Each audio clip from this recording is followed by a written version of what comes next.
Assalamualaikum warahmatullahi wabarakatuh. Bismillahirrahmanirrahim. Saya benar-benar merasa bahwa hidup ini merupakan satu kondisi untuk bisa melakukan sesuatu dengan baik.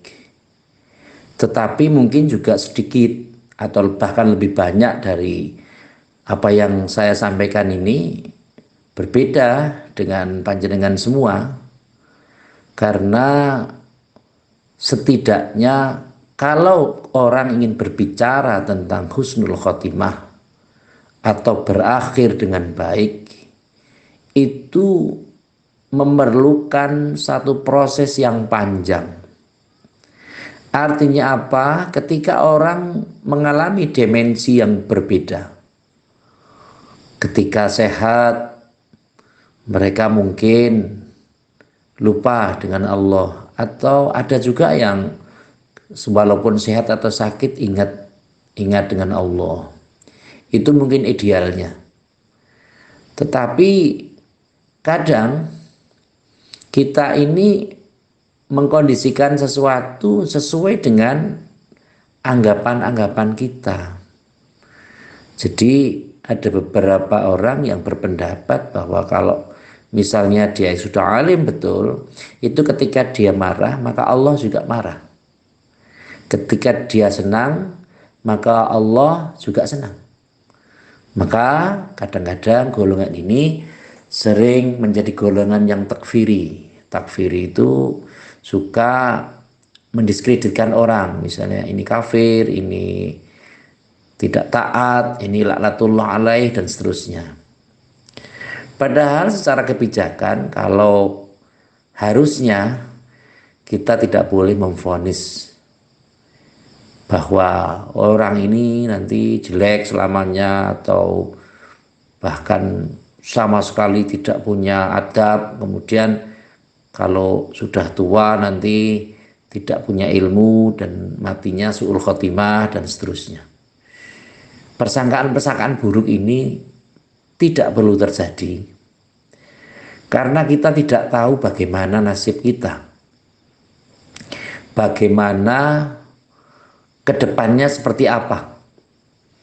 Kalau kita punya rencana, oh pagi ini saya mau ke Purwokerto, atau kita mau ke Semarang, atau mau ke Bali misalnya, itu kan rencana.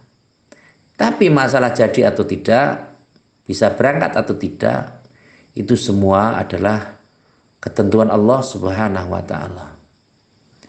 Sebagaimana nun sewu, orang yang sepertinya pada masa hidupnya taat beribadah, masa mudanya rajin ke masjid, rajin ngaji Quran, rajin ke majelis taklim, tapi ternyata ketika dia diterima di perusahaan yang bonafit, di perusahaan yang mungkin punya gaji yang besar, punya penghasilan yang lebih banyak, sehingga ngaji, sholat itu tinggal kenangan. Seakan-akan ya, kalau ada tanya, Kang ayo ngaji, wis tahu gitu, sudah pernah. Saya dulu pernah ngaji taklim, adabul alim muta'alim. Saya dulu pernah ngaji i'anatut thalibin. Saya pernah ngaji ihya ulumuddin. Saya pernah ngaji al-hikam. Kalau sekarang bagaimana? Lah kan saya sekarang repot, sibuk, pekerjaannya banyak, dituntut untuk ini, untuk itu, harus mengurusi perusahaannya orang lain, dan ini memerlukan waktu, tidak sempat ngaji. Ungkapan-ungkapan seperti ini bisa ada pada diri kita. Mungkin kita ini punya sesuatu. Dulu ada sahabat Nabi namanya Sa'labah. Sa'labah ini orang yang benar-benar miskin. tidak punya apa-apa. Kadang nun sewu untuk sholat saja pakaiannya harus bergantian dengan istrinya. Minta didoakan oleh Rasulullah, kanjeng Nabi aku Rasulullah, kanjeng Nabi aku Muhammad Sallallahu Alaihi Wasallam.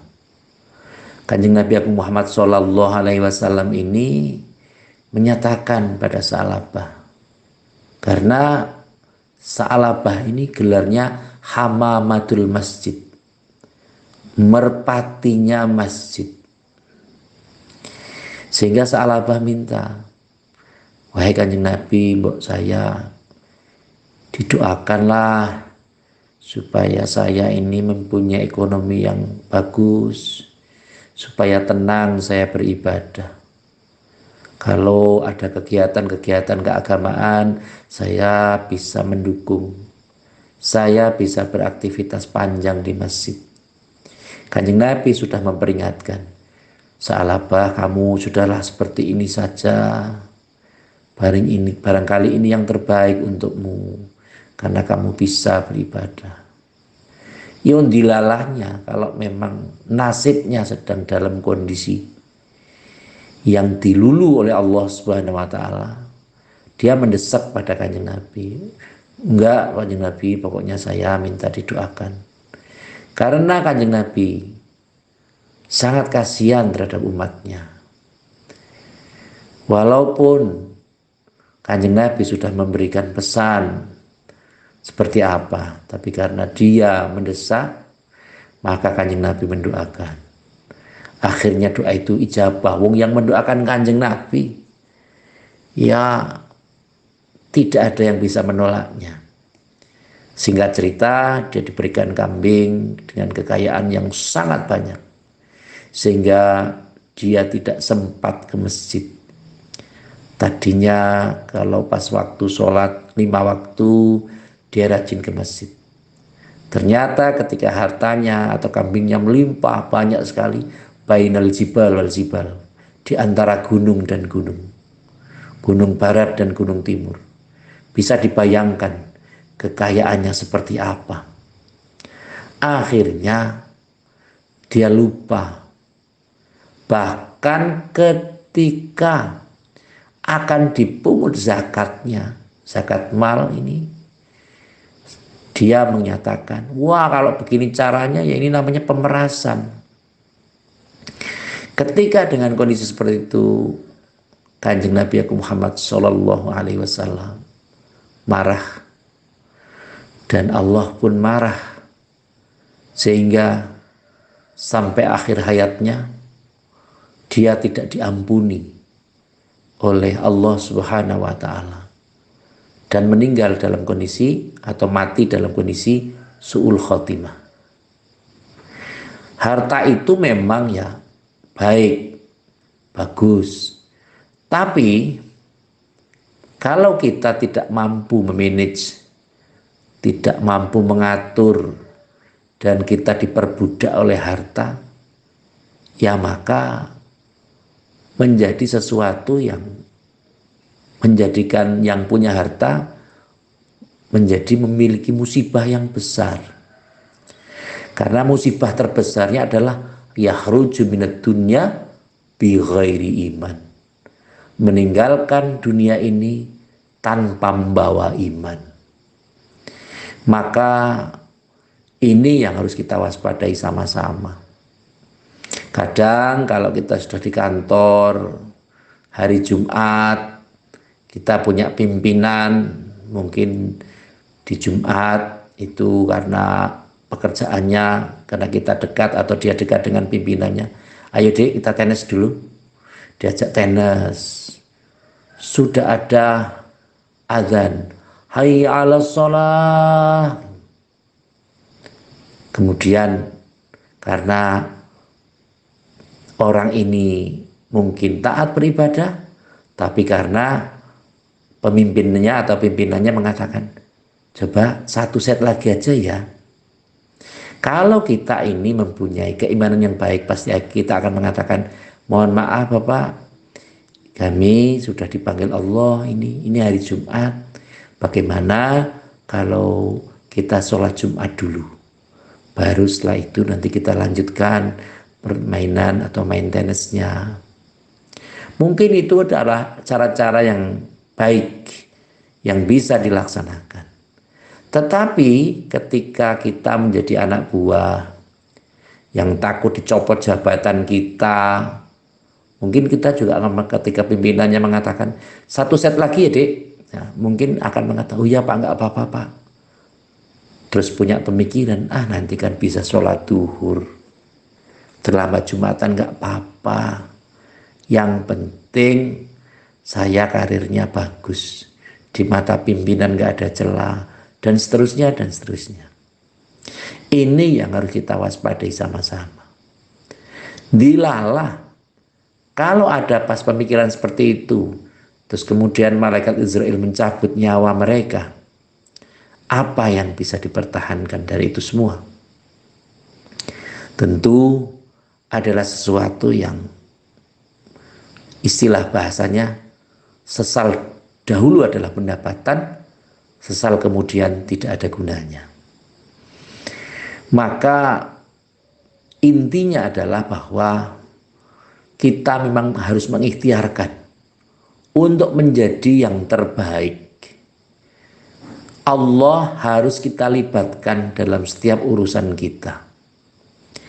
Kalau misalnya urgent, sesuatu yang maha penting, dan kalau kita memang ada panggilan untuk sholat, ketika ada rapat dan seterusnya, tentu rapatnya kan bisa ditunda dulu. Mohon maaf, rapat diskoros 15 menit untuk sholat duhur misalnya, atau sholat asar.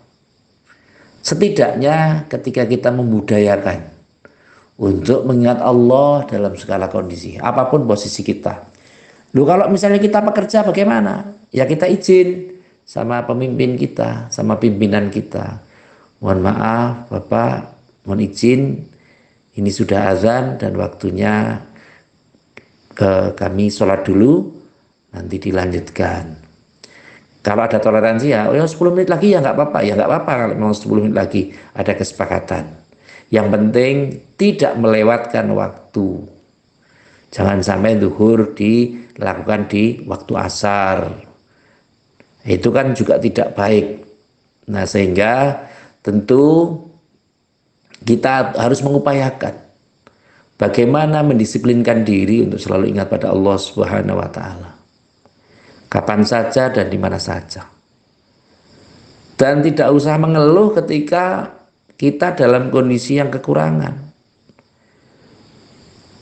Dan kita tidak perlu jumawa ketika kita dalam kondisi yang berlebihan.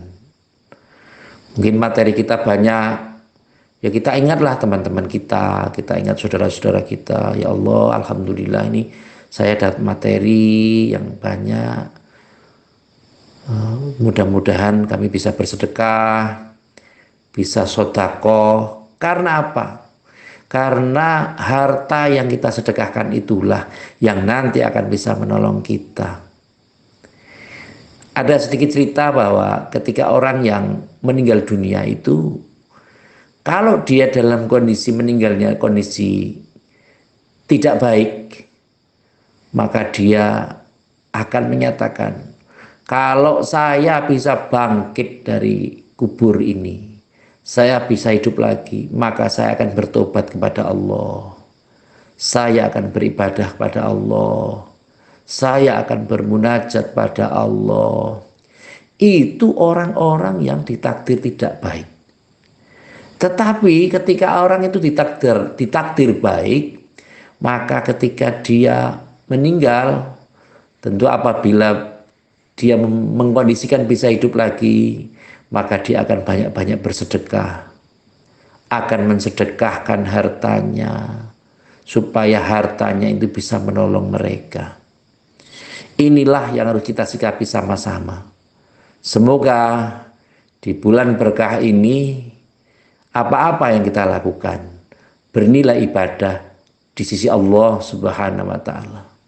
Meskipun tidur kita kadang tidak diniatkan ibadah, tapi dalam hal ini mari kita kondisikan, kita berkarya, kita bekerja, kita sekolah kuliah, atau apapun istilahnya. Mari kita ingatkan diri kita. Kita ingatkan teman-teman kita.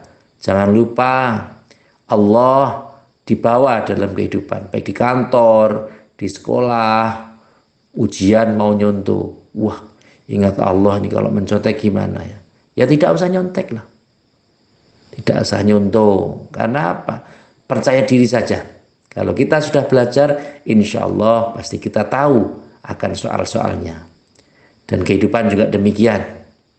Semoga amaliah kita yang baik-baik saja, yang mendapatkan sesuatu, dan kita digerakkan Allah untuk selalu melakukan yang baik-baik.